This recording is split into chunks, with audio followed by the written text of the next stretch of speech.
Hello everyone, my name is Jordan Farmer and this is episode 3 of the Uncommon Ground podcast, and today I'm going to be tackling welfare as a subject. People's opinions vary quite a bit, and there's a lot of standard talk about defending poor people's need for welfare versus the corrupt people that may or may not milk the system. I consider all that to be toxic conversation. Maybe not the sympathy for the poor people side, but exclusively that, it can definitely become toxic.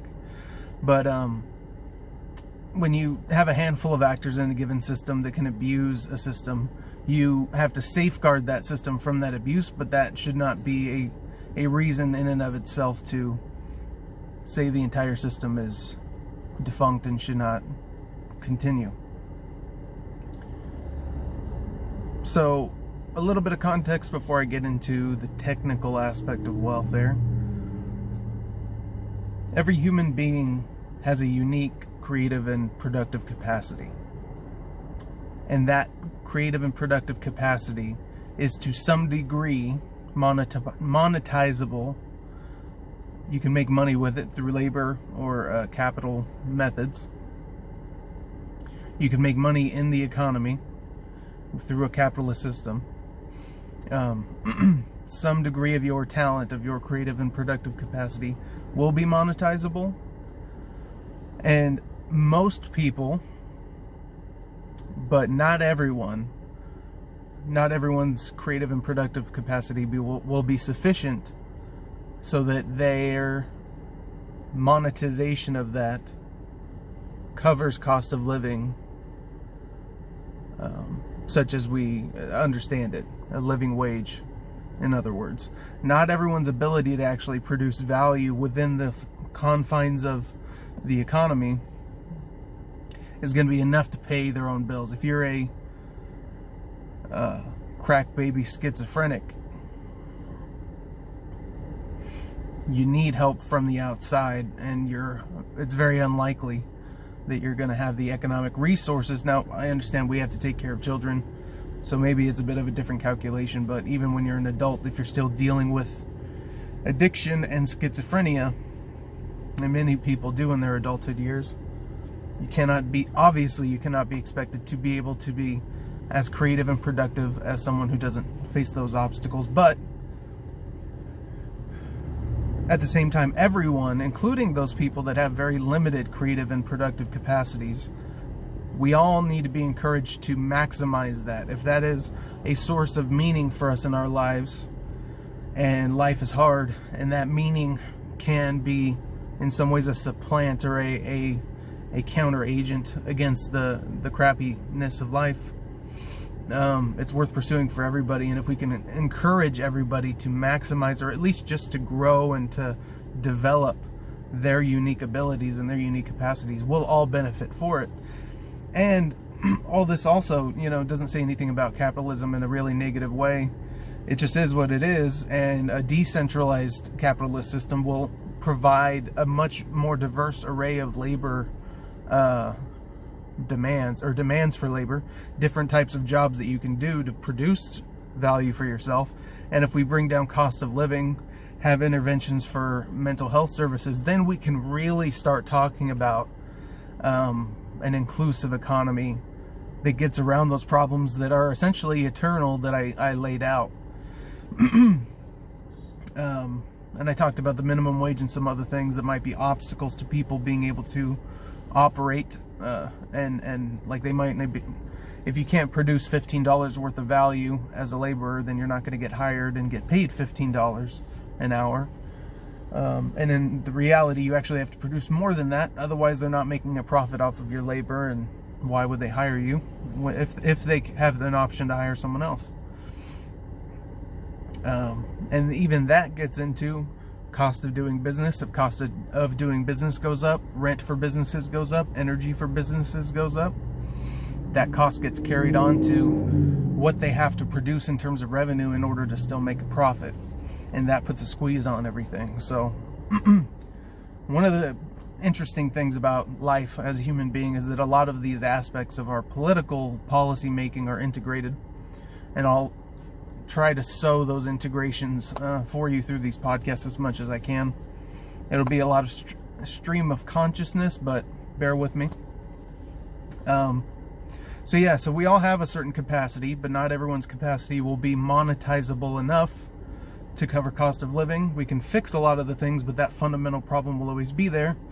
But we should still want to encourage everybody's creative and productive capacity to have them contribute to society and contribute and be as independent as they can be, because that can be a source of pride. Even if someone does have a mental incapacity or something like that, they could still, do certain types of maybe more simple labor or whatever it is. So we have to understand that going in. And then reflective of that is the fundamental question: do we have welfare or do we not have welfare? Which is a question of, do we cross that line in government policy where we have redistribution of wealth? We are taking money from one person to another person.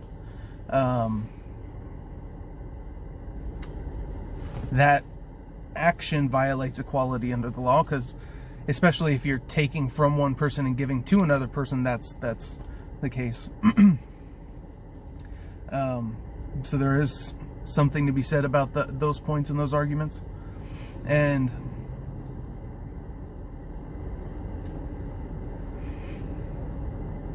even then, you're never going to get around, like, the first welfare program was the first government salaried position, period.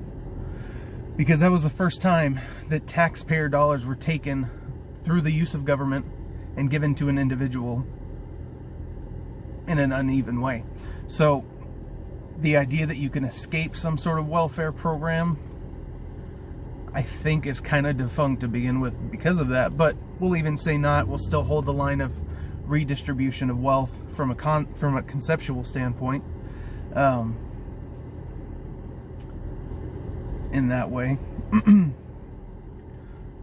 You still have the issue of, we've crossed that line, and we're probably not going to put the genie back in the bottle. And if you have tons of people dependent on a welfare system, although they could learn how to become independent from that and change, it would take time. And if you didn't have some sort of supportive structure in the gap in between, it would cause a lot of unnecessary problems, including unnecessary economic problems, because welfare, in one fundamental way, when you have redistribution of wealth, left-wingers typically will talk about the recirculation of money.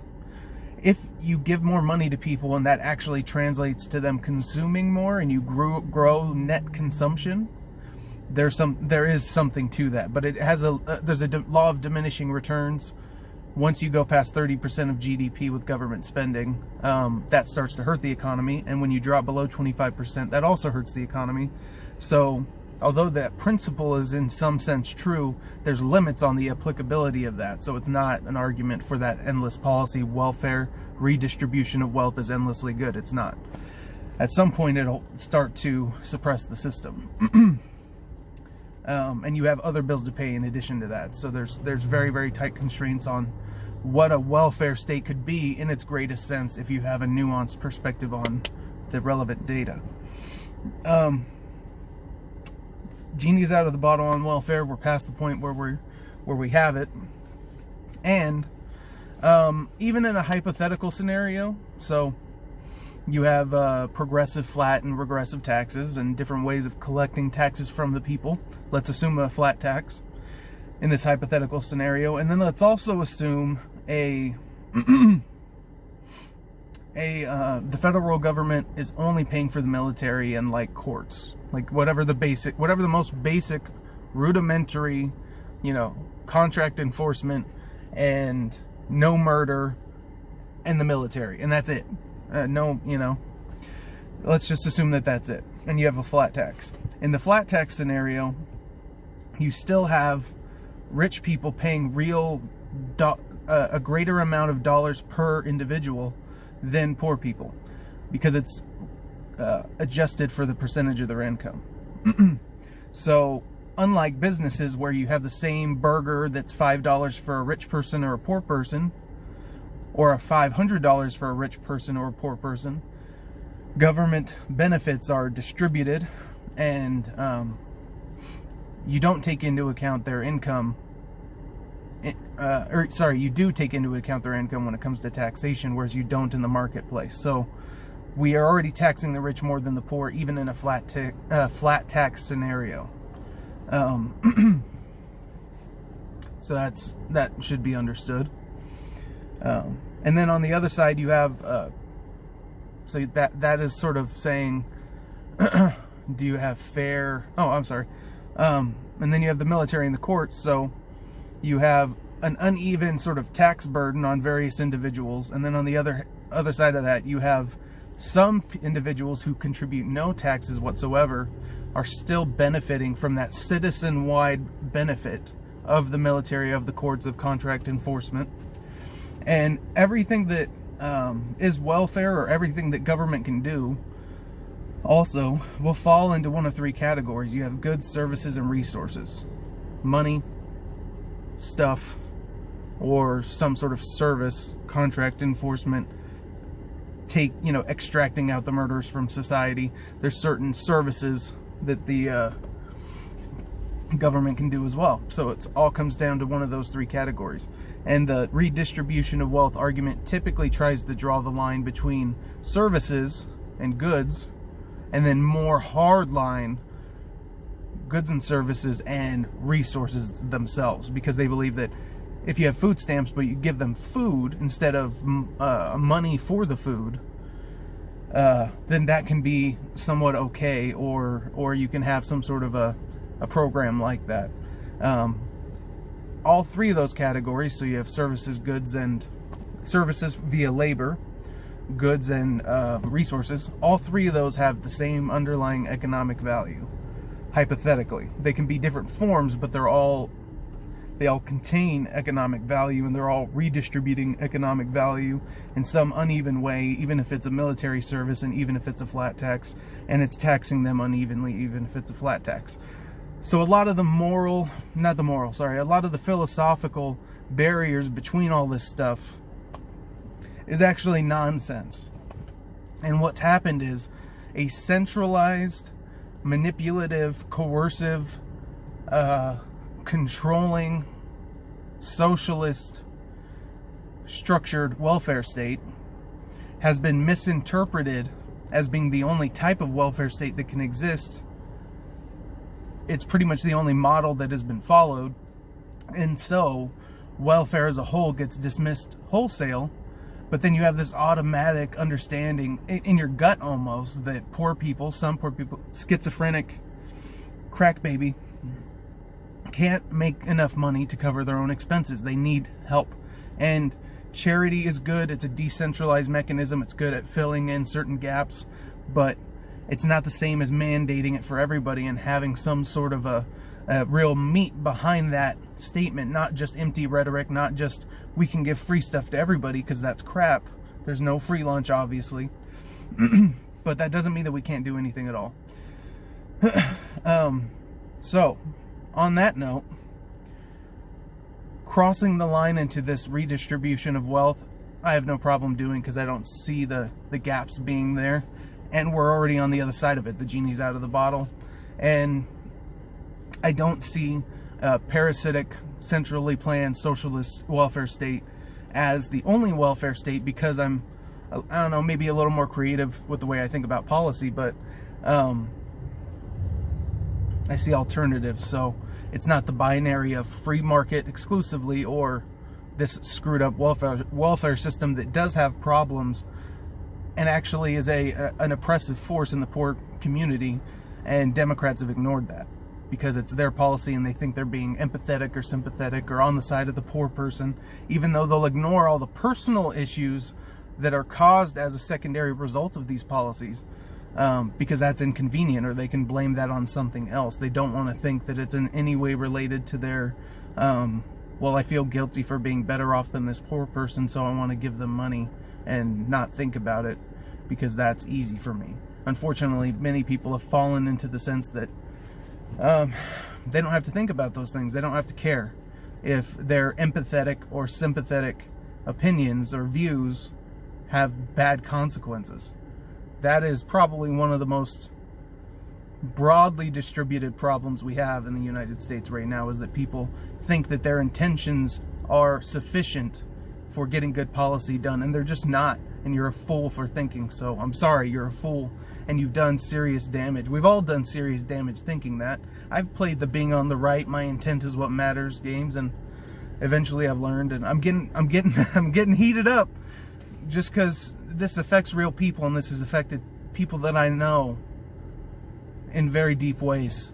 So I'm getting heated. Our current welfare system operates this way. You're going about your life, you know, we'll say everything was fine. You grew up in a capitalistic household, you hard worker, disciplined, intelligent, you're doing your thing, everything's rock solid. You're 25 years old, you're working your job, and everything's cool. Boom, coronavirus hits, right? Things happen that whether you like it or not, you're going to be forced out of your job. Then you get put into the situation where you have that socialist, centrally planned government policy of, while you're hurting, only when you're in a dysfunctional situation where you're unemployed, unemployable, not seeking work, or just struggling in that way, not capable of making money, or you've temporarily just been unable to work, lost your job, we will give you subsidized health care, subsidized housing, cash aid, food stamps, subsidized dental, subsidized education, subsidized. And we're going to give you all these benefits that in real monetary value add up to, say, 65 grand a year. And then once you start working your $30,000 a year job again and are trying to work to better yourself and get yourself out of that dire strait, that 65 grand goes away. And it's true pretty much across the board that the benefits always go away faster than the earned income they're being compared to. But even beyond that, you have the issue of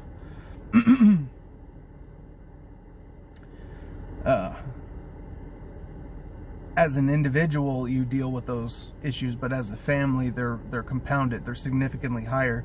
Your kids' health care is dependent on you being unemployed and getting those government benefits, and once you start working your job, you're not going to be able to keep taking them to those dental appointments. Your co-payments will go up, or whatever it is. So so you're put in this position where you're better off being stagnant in a bad situation. So in a world where it's just a capitalist system and there's no welfare state whatsoever, so no redistribution of wealth technically,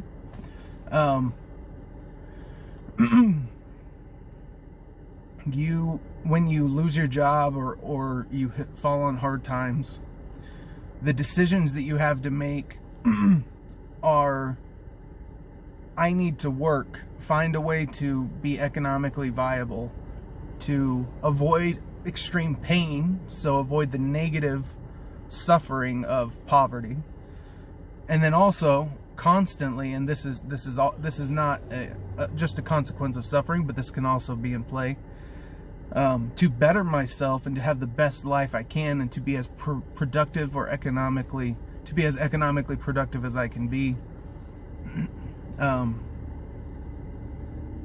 Sorry, oh dang, lost track of that. So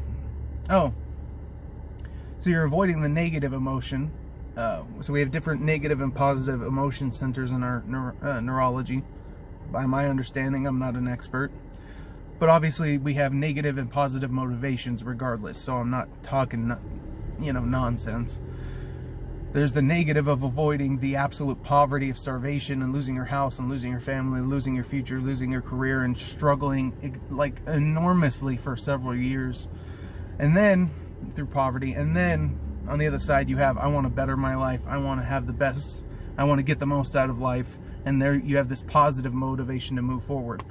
What our current welfare system does is it basically shorts both of those circuits so that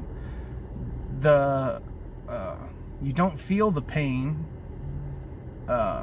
when you're hurting, so that motivation isn't necessarily there, but that means there's also less suffering in the world, so that's a two-edged sword. But then on the other side, in order to actually, that normal motivation of I work and I'm economically viable and I move forward, that natural behavior that is in tune with functional behavior and being a functional human being in society to a certain degree, it correlates.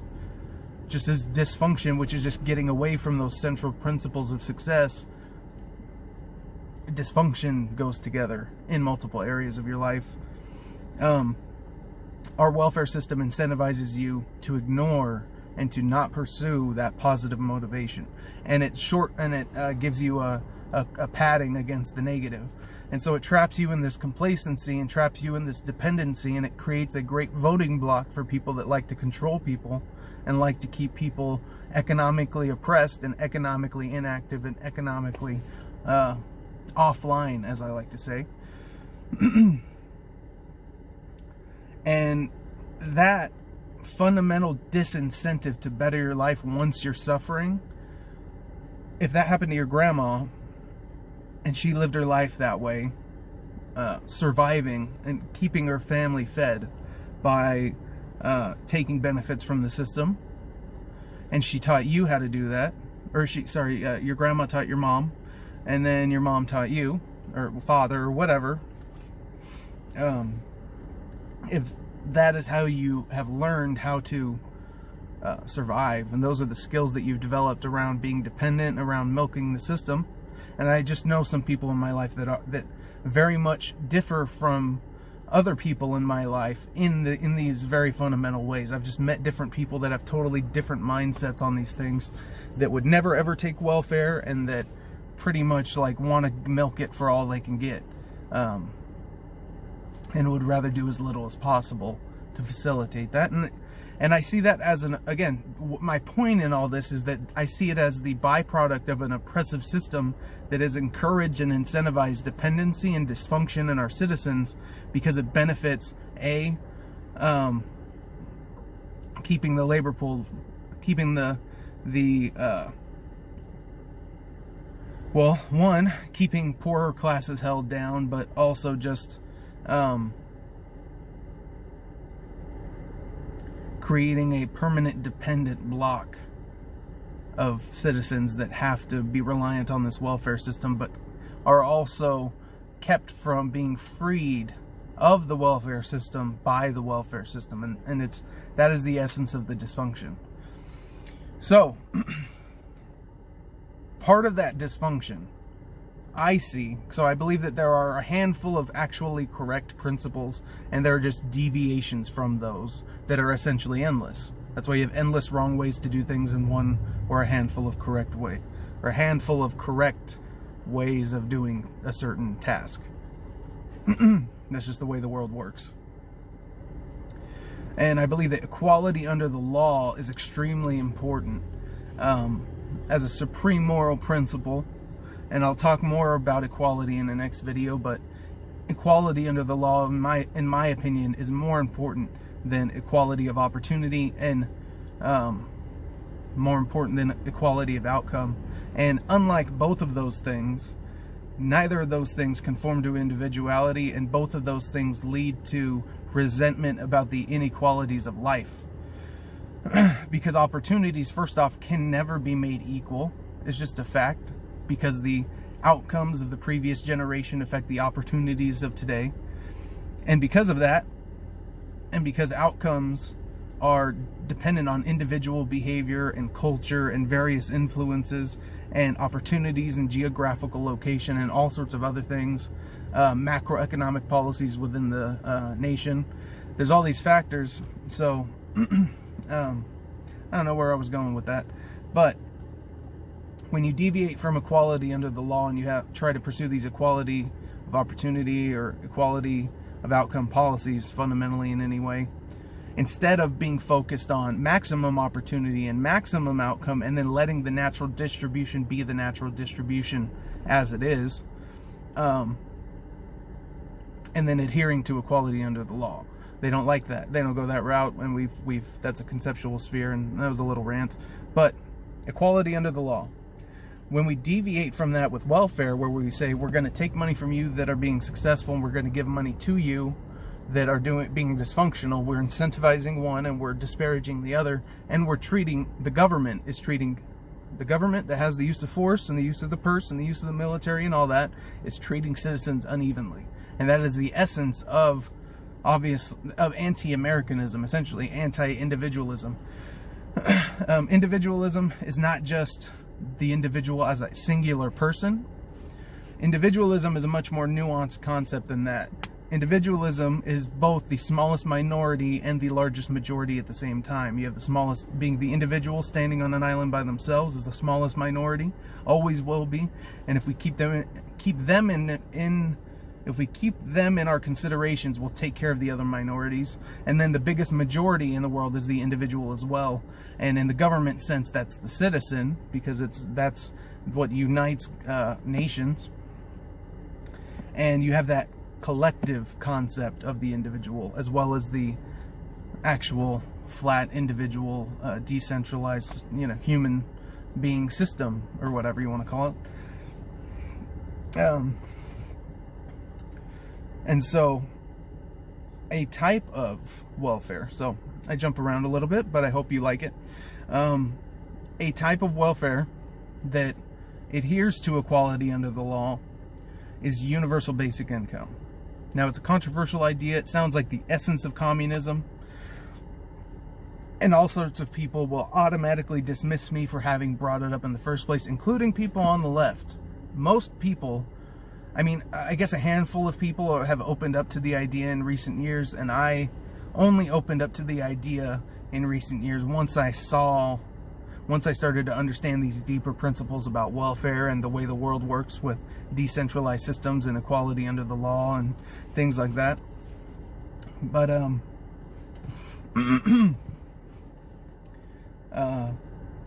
this is a good point. I probably should have said this earlier, but I'll just say it now. All welfare needs on behalf of the person whose creative and productive capacity is incapable of being monetized sufficiently so as to cover cost of living. So the welfare needs of this particular group of people fall into one of two categories: small amounts of money that are needed month to month consistently over time in order to help supplant that gap in cost of living, and then large sums of money sporadically at random unpredictable points throughout life, in the case of an emergency. So on one hand, obviously covering cost of living, and then on the other hand, you lose your job and you need 40 grand to get through the next 8 months until you think you can get your job back, or a comparable job back.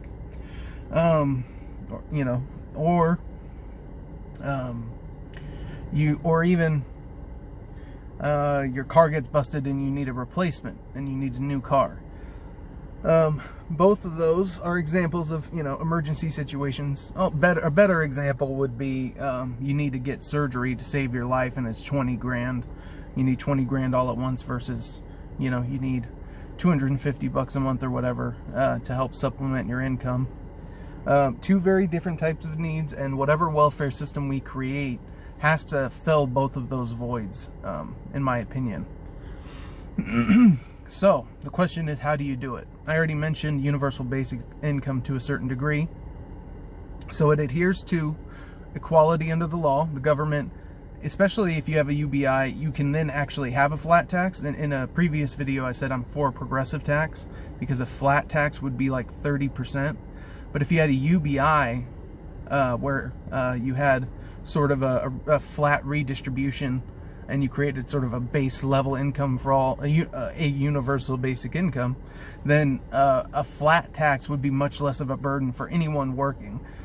Just as an example, if you took the 12 grand of a UBI and you were paying that 30% of a 30% flat income tax, that would mean that your first 40 grand you make as an individual working would be essentially tax-free, or at least you would be being reimbursed in a greater amount than what you're actually being taxed. So it would create a very progressive tax system, even though it would be structurally adherent to equality under the law, and it would be a flat tax.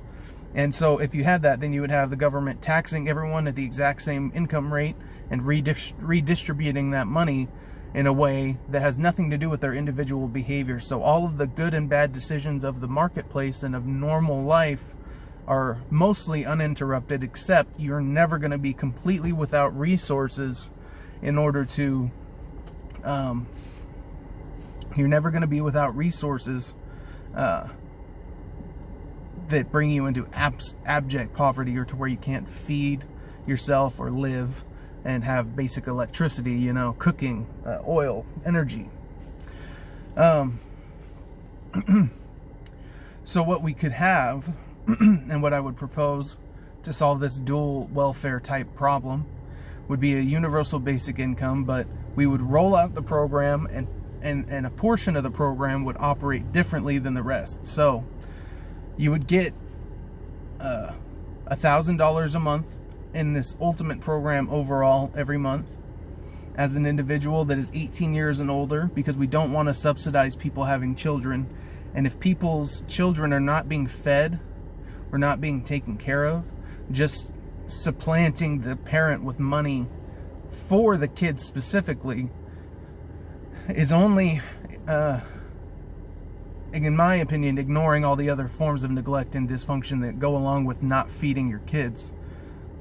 I know plenty of real parents would starve or at least go hungry before letting their kids do so. That doesn't mean you should have to do that, and I'm still for giving you a UBI, so obviously I want all adults and all parents, you know, that are 18 and older to get help, but you don't want to give people money just for having a kid. That creates a perverse incentive to have children, and gets into some dark stuff we don't need to get into, but you can just understand the obvious issues with, first off, just with subsidizing their choice to have a child. If you choose to have a kid, you're choosing to take on that expense, and it should not be done. Your choice to have a kid should not be subsidized by someone else, like a gay couple or a gay individual or just someone who doesn't want to have children. Your choices shouldn't be subsidized by their choices in that way.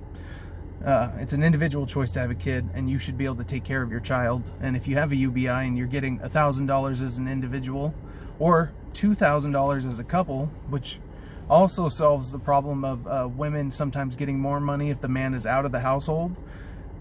If you have two adults, and it doesn't have to be the man, it doesn't have to be, you know, strictly male, female, or whatever it is. I just hate getting bogged down in that nonsense because everyone's so jumpy. But you have two parents in the household instead of one, which means double the investment. Instead of 168 hours a week with one person, you get 336 hours with two people. And instead of $1,000 a month to help the household, you get $2,000 a month. But it's given to the adults, and it's there every month. So you get $1,000 a month, and like I said, it's acting neutrally on your behavior. $250 of that $1,000, and I would initially roll out this program that I call something different than UBI. I would initially roll out this program with just $250 a month, and I would personally do it if I was governor or could influence California. I would have California roll this out because I think they can do it. But I would roll out a program for California. It would be $2,500 a year, and it would be focused on healthcare. But for this purpose, it's general use, and it's at the federal level. So we'll say, and it would be $3,000 a year. So $250 of the $1,000 every single month, $3,000 a year, and that income, and it would only be that income, would be leverageable income within a universal basic income savings, interest, and loan system. Just meaning that you can take that $250 and leverage it and get a loan off of that guaranteed income, and it's guaranteed to get paid off because it's a guaranteed income, obviously, unless you die. And then you can have, and that's dark, I know, to think about, but then you can have just custody deals where if there's debt associated with your UBISIL program and you have next of kin that are American citizens, it gets distributed across the 10 closest next of kin. That's a solution.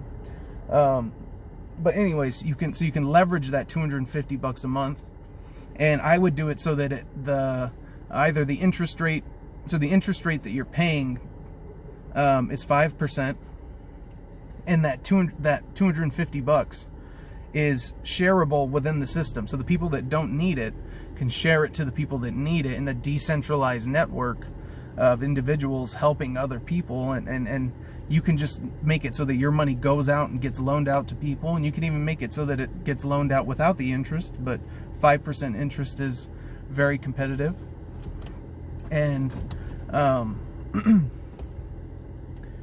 you can have, so you would be pumping out $250 a month to, 280 or so million adults in the United States. So that would be hundreds of billion. I think my math is correct on that. At least tens of billions, if not hundreds of billions of dollars a month going out that is capital. I swear I can speak. That is capital that is available to be loaned through this system, guaranteed to be paid off.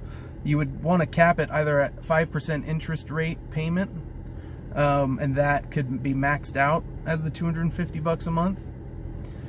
And so that would be 20 times that, or I think 50 grand. Or you could alternatively have it be 5% interest, 5% principal, so it'd be half that, and you could borrow 25 grand. And again, it's guaranteed to be paid off, and you could also build in some sort of a provision where if you max it out, it automatically starts to pay it off with the full amount, and you lose even though it pays it out, it's going to keep paying that $250 until it gets fully paid off, regardless of the interest and principal balance of whatever. And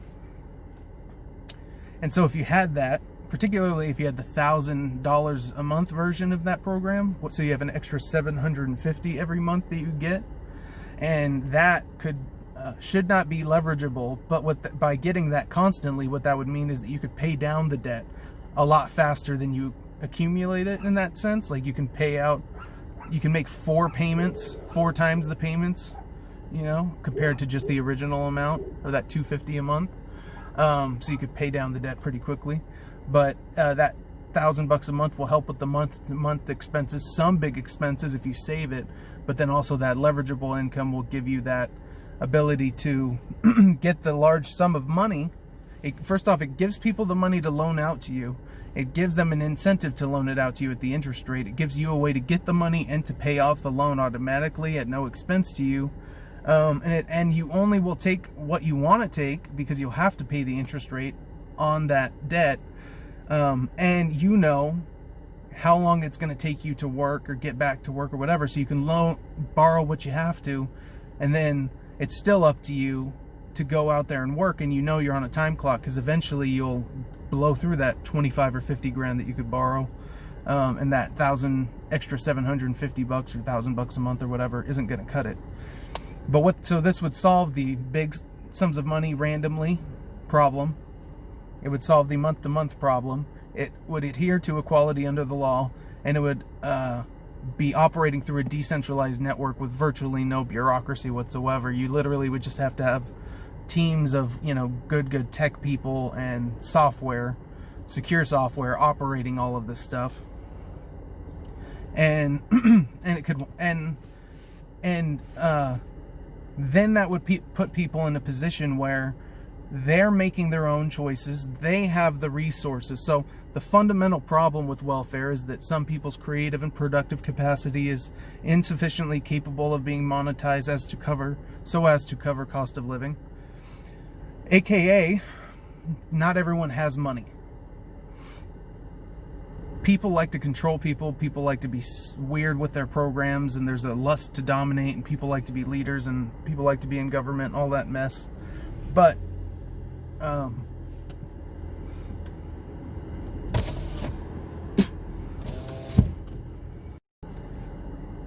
people like to control people for whatever reasons they want, and they'll put policies in place that allow them as a government to control the individual citizens.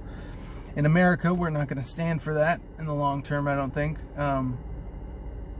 But what that just obviously points out is that the problem with being poor in a capitalist society is you don't have the resources to get access to the other things that you need because your creative and productive capacity is insufficient in the monetizable sense. So the obvious solution from my perspective now, having said everything that I've said, is that we need to give people resources. If the problem is a lack of resources and we give you the resources but all the other decisions about life remain the same, except for now you have this base level of resources to work with, I think that would work. I think it would work. You also got to consider the cultural implications of this kind of a program. If every single person knows that every single other American citizen, adult, is getting this money, the degree to which they'll enable financial stupidity or bail them out or loan them money or anything like that will seriously go down, because they will understand that they're getting that money and they're not making it, and they will probably hold them a little bit more accountable. Like, you could borrow the money, you don't need it from me. And I think that would be very good for us culturally. Now, it's entirely possible. So one of the merits of no welfare system is that you create the strongest citizens possible, because they're resilient and they're not poor. They're very economically viable, very, the whole deal. There is something to be said for that, but that's of a minor consideration. And I think if we fix all of the economic policies that screw laborers for the sake of capitalists, let that program run out for 30 years or so, and then we have a welfare system that's not holding people back, and then we don't have an education system that's screwing poor people, and we solve some of the other issues, then we might be able to get to a position where a welfare state is essentially unnecessary, that people could be so wealthy and well off that a welfare system, or the UBI system, UBISIL, Universal Basic Income Savings Interest and Loan, UBISIL program, might be obsolete. And I would absolutely be totally in favor of seeing that. And then putting that aside, let's say we do no UBI, but we still feel compelled to take care of people in some way. A good counter route to try to solve these long-term poverty issues, or this gap between creative and productive capacity and cost of living, where people have a deficit, would be to seriously subsidize and bring down the cost of living.